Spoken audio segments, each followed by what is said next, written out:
You, you don't have to tell her. You can change the access. And once she gets the message, she stops asking, or maybe she has something else to say. It doesn't matter. Welcome to the Black Mother Wound podcast, where we center the stories of Black women as we heal from the painful relationships with our mothers. Welcome to the Black Mother Wound podcast. I am your host, Jennifer Arnice. Welcome back, everybody. Happy Tuesday, if you're listening to this on Tuesday. If not, happy whatever day it is. I have something special today. I'm not going to dilly-dally or waste your time. We have a different type of episode today.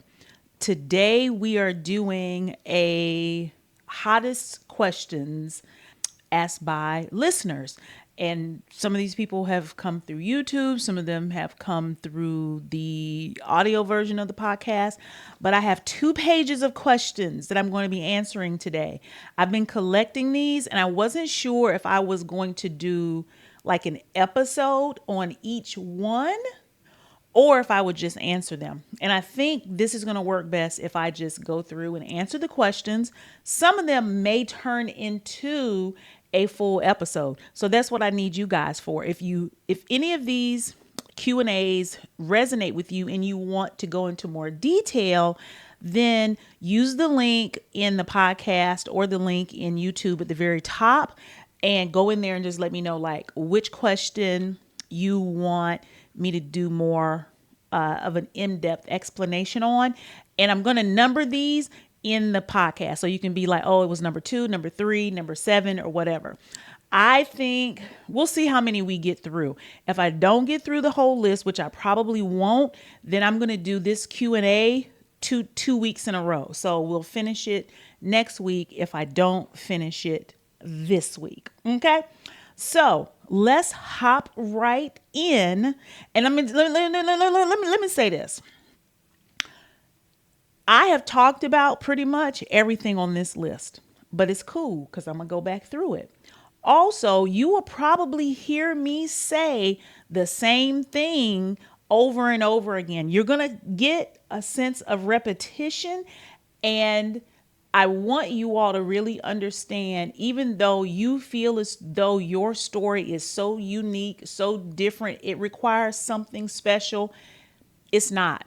And that's okay. But you feel that way because you were raised to think you were the only one, you were an outsider. There's a lot of shame associated with that. But I'm telling you, it's a simple recipe for healing, regardless. So you probably will get an idea of that. So without further ado, let's jump in. And I'm just go down the list, okay? Which is hilarious because of this first question. The first question is, and I get this question a lot. So basically she says, I just discovered you because I was trying to find help and understand about how I was feeling about Mother's Day versus mother wounds. But she says, I loved everything you said and it spoke to my heart. I want to follow your teaching, but it makes me sad that I kind of don't feel invited because I'm white. Mother wounds only have 2 colors, red, the color of your broken heart, and clear, the color of our tears. This is why I have a space that is intentionally curated for Black, African American women and women who are not Black, who don't identify as Black, like to seem to tell me that there's no difference in how we experience the mother wound. And that's why that's why this space is not for them. I will say this, there's a lot of overlap. And if you listen to my podcast and you might, have my free course and follow my content on social media and it is helpful to you, that's great. Take all you need. But if you've really been listening, then you would know there are differences between a mother wound and a Black mother wound. And it burns me up when a non-Black woman comes into my space our space to tell us what it is and what it isn't, and to try and make me feel some type of way because they don't feel invited. Get in line. That's all I can tell you. Moving on. Question 2. What ways can the Black mother wound impact your finances, and what are some ways to grow beyond scarcity and victimized mindset around money?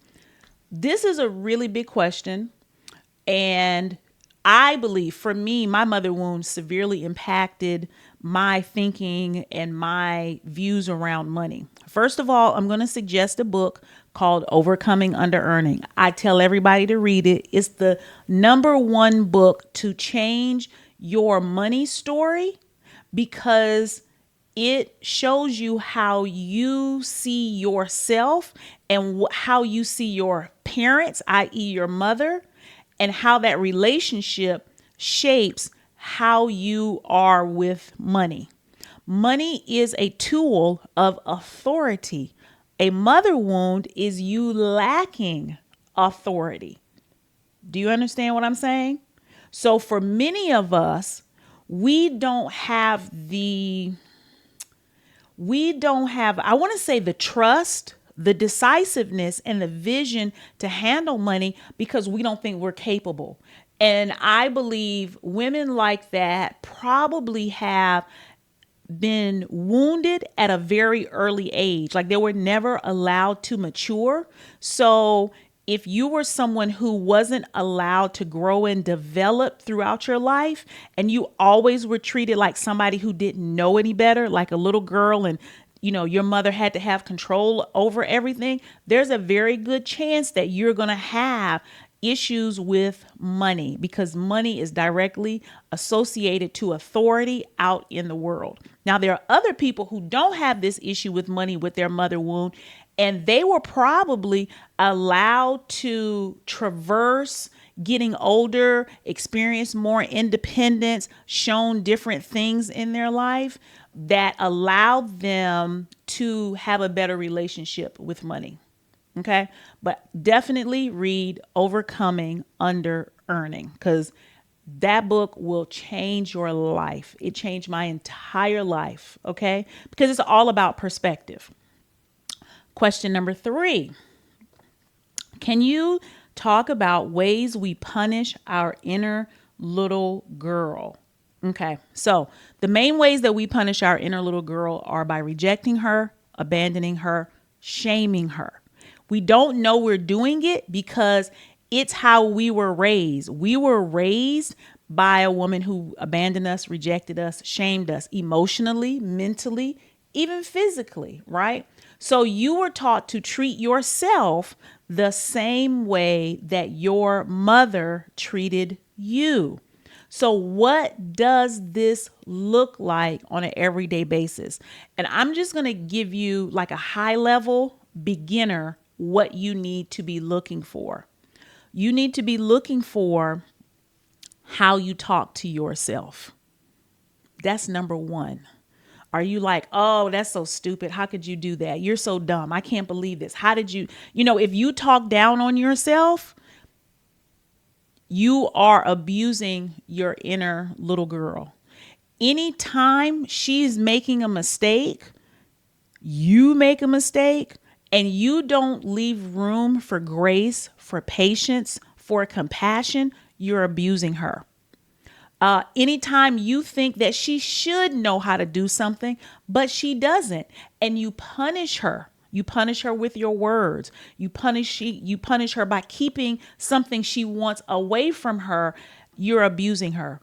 Instead of coming with, oh, wow, you don't know how to do that. You just learn how to do it. So you're still making mistakes. Oh my God, that is completely understandable. You see, all of that goes into how you talk to her based off of how you deem her to be making your life easier or more difficult, because that's where we got caught up in the trauma with our mothers. She saw us as someone who was making her life more difficult, and we needed to stop immediately. So what are the ways that you think that the choices that your inner little girl is making your life hard. And then you go about trying to beat it out of her, so to speak. And it may not, I don't mean that in a physical way, but I mean that in a mental and an emotional way. That's where you need to start. You have to have kindness, compassion, infinite patience, and reassurance for your inner little girl. Because what you have to understand is you are dealing with someone who's been treated poorly her whole life.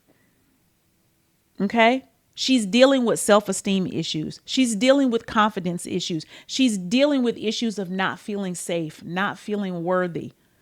So how do you show up for her to reinforce her worthiness? How do you show up for her to reinforce that you care for her even when she makes a mistake, right? We're not talking about conditional care when she does it all right. We're talking about when she crashes out on you and she fucks something up. Can you still, and not in a performative way, but in a real way, can you still be there for her and let her know that my love for you is unwavering no matter what? And I'm going to show you that. And when you do that, that's when she starts to relax and she will respond to her environment differently because now she can relax and she's not in survival mode. Okay. So I hope that that makes sense. What does our birth story reveal about the roots of our mother wound? I think there's only one story. And the story is we were born to a woman who was traumatized, who didn't have authority over her life, and her birthing us triggered that trauma. It triggered her fear, her anxiety, her anger, all of those things. That is the story. There isn't like a specific story that you have that makes it different because the mother wound is rooted in a lack of autonomy that's passed down from the mother to the daughter. So that's what the story. So your question is, what does it reveal about our roots? Is that we come into the world in a way uninvited, unwelcomed.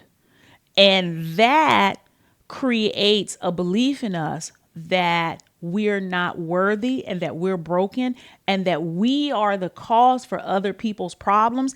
And our life's work is to reverse that and make people see us differently and earn the love of others. And that's not what you came here to do. Okay. Number 5. Has your mother ever sabotaged or interfered with your romantic relationships? I don't know if my mother has sabotaged or interfered with my romantic relationships. I would say that my mother was not good at romantic relationships. So she didn't have any guidance for me.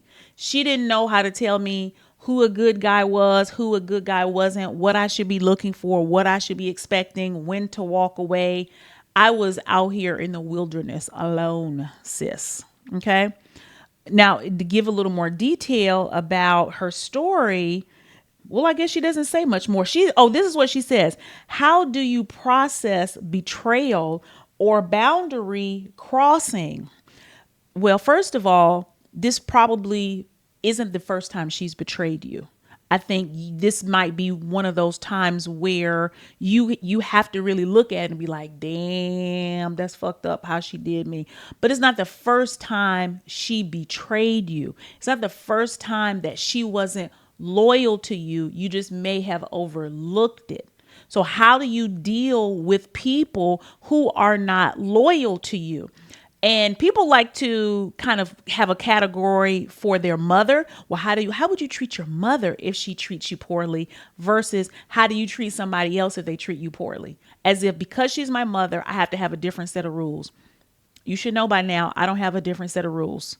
If someone is not loyal, right, and they cannot be trusted, then they lose access, which is the boundary that you're talking about.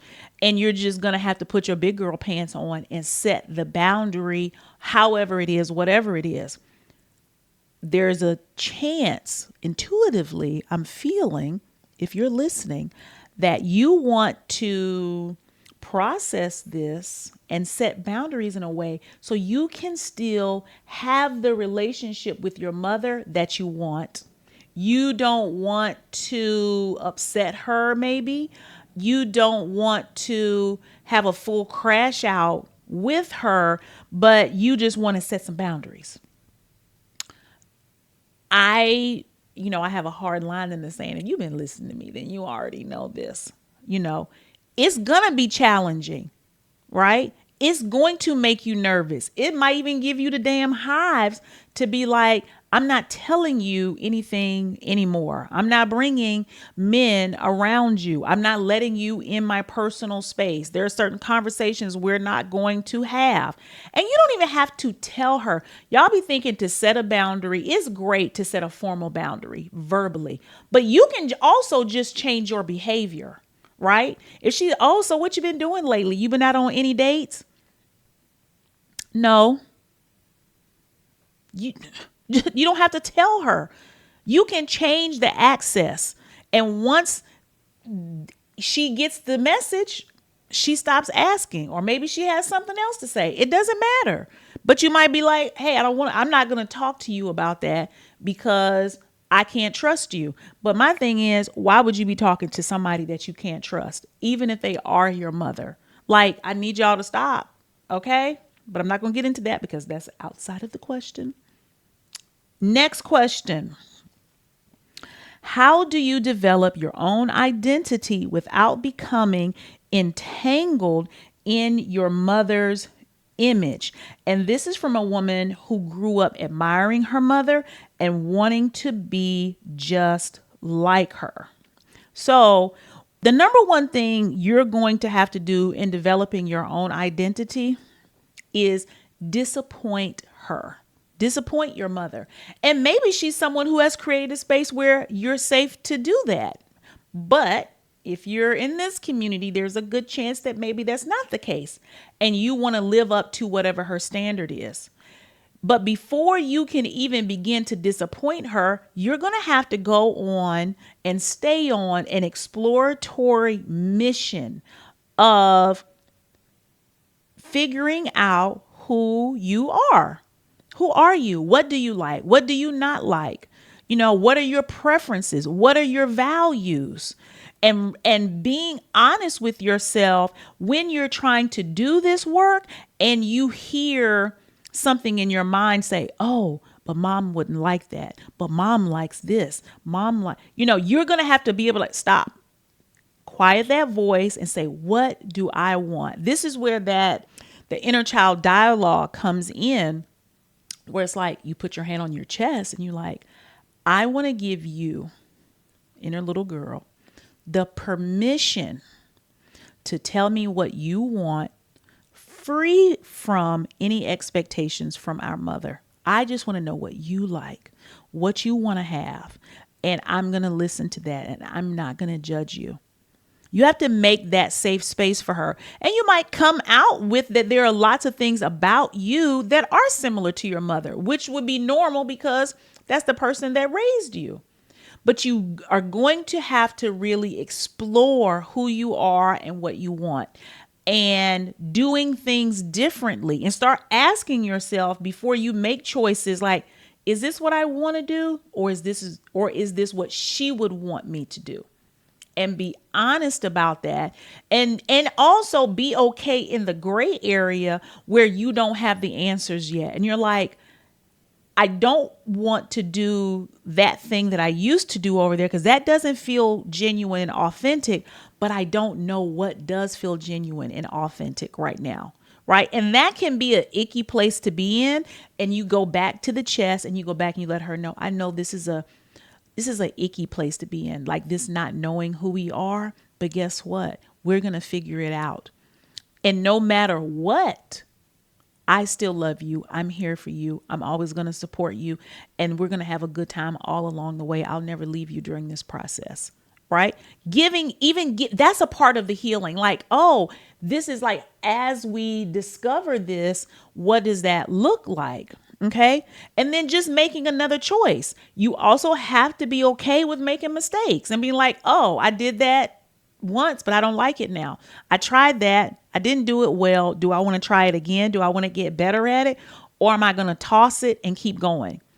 You need to approach this with curiosity, not right or wrong, not, oh, this is definitely who I am, this is what I want, this is my identity. No, ma'am.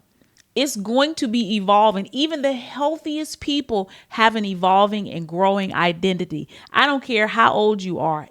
If you are growing, your identity is evolving. So you got to make room for that. You got to be really soft about this process and remove all judgment and come back to, I think I said this in one of the earlier answers, patience, acceptance, being merciful, being very kind with yourself. All of those things play a huge part in you. And it's not even finding out who you are, developing your identity. It's removing all of the blocks and allowing who you naturally are in the moment to come to the surface because it's already there. It's not about you finding out who you are. It's about removing the things that aren't really you and letting the real you just bob its head up. It's a natural process. Okay. Next question. I like doing this, y'all. How has your mother shaped your beliefs about your body, sexuality, fertility, and readiness to become a parent? There's a lot in this question. I'm going to start with the first thing that comes to mind, which is the last thing she said about your readiness to become a parent. I'm gonna be completely honest with y'all. I always had the utmost confidence that I was going to be a good mother because I saw the things that my mother did well and I saw the things that she didn't do well. And it was really like a master class. I was like, oh, if I have a son, this is what I'll do differently. If I have a daughter, this is what I'll do. And my philosophy around parenting, especially like not parenting based off of gender, and seeing your child as a whole person developed probably before I was 12 years old, right? So that's how it affected me because I became hyper aware of how my mother parented. Okay, so now let's go back to how has it shaped your belief about your body, sexuality, and fertility? I don't think it had a big to do with my fertility. I did not grow up as someone who was like, oh, I want to be a wife and a mother, because I was so controlled. I wanted freedom. And I did not want to have to deal with another motherfucker after I moved out of my mother's house. That was how confining and suffocating it was, that I really didn't see, motherhood or being married as like an answer. And I didn't grow up in an environment with parents that were married, and everybody I knew that was married when I was young wasn't happy. I ain't seen not one woman with a man that I thought that she should have been with. I could see that's like, I wouldn't want that for myself. Now, when I talk about sexuality, my mother, I think she tried to unsexualize me. She was Pentecostal, Holiness Church of God in Christ. So her thing was, I'm going to remove any and every aspect of sex and sexuality from my daughter, which made me hyper aware of sexuality. Because it's like, why? What is she trying to hide? What is she trying to prevent? What is she trying to avoid? What is she so afraid of? What is she so ashamed of?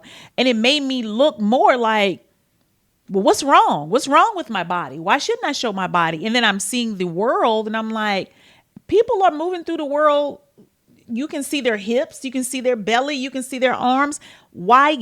What's so wrong with me? So I think more than it shaping my sexuality, it definitely shaped my body image, because I felt like, one, I was the biggest girl in class. I was tall, I was big boned, and I looked grown when I was like 13, right?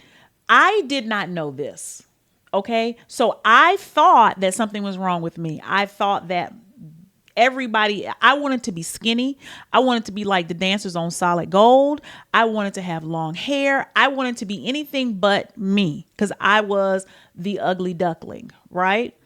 I think when it came to my sexuality, I looked to men for attention, and to get a man's attention as a young girl came with having sex with them. And I think if I would have had a home environment that instilled more of a feeling that having parents tell me I was beautiful, having parents tell me I'm worthy, that I have value, then I probably would have made different choices sexually. I think my sexuality was most impacted by being raped when I was 17. That totally sent me over the edge and changed how I saw my body, how I saw men, and what I had the authority to accept or not accept. I think that was the biggest part. But I do think me being raped, I've never talked about this. This would be a good podcast episode. I do believe that being raped was a natural extension of my Black mother wound because I felt so unwanted, so unseen. And I also felt I was raised from the outside in a very suburban way. Like everything is good, but you had to fight inside my house to like hold your own, right? You always had to be ready.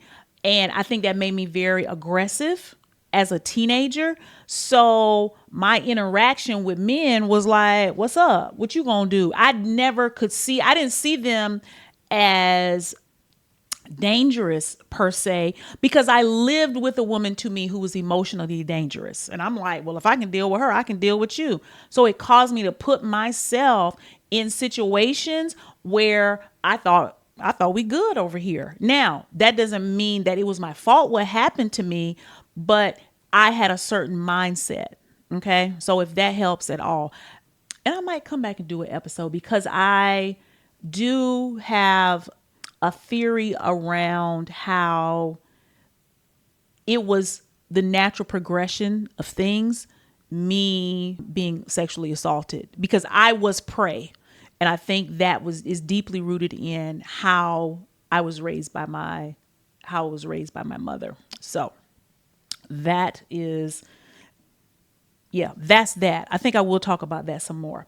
Okay. I think we've gotten through almost half of the questions.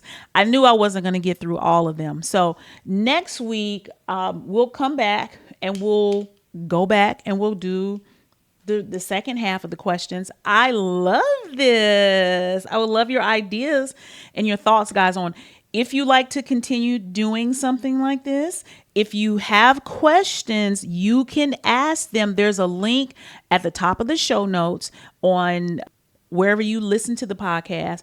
And there's a link in YouTube in the show description. So you can just click there, put your question in, and I will answer it. I love you guys. I will be back next Tuesday. I hope you guys are enjoying yourself. What is this day? Oh, yeah. Okay, so I will be back next Tuesday. I was thinking because I go out of town this month, but that is not going to impact our episodes. Take very good, excellent, exemplary, amazing care of yourself. And do not let anybody play in your fucking face this week. Okay? Bye.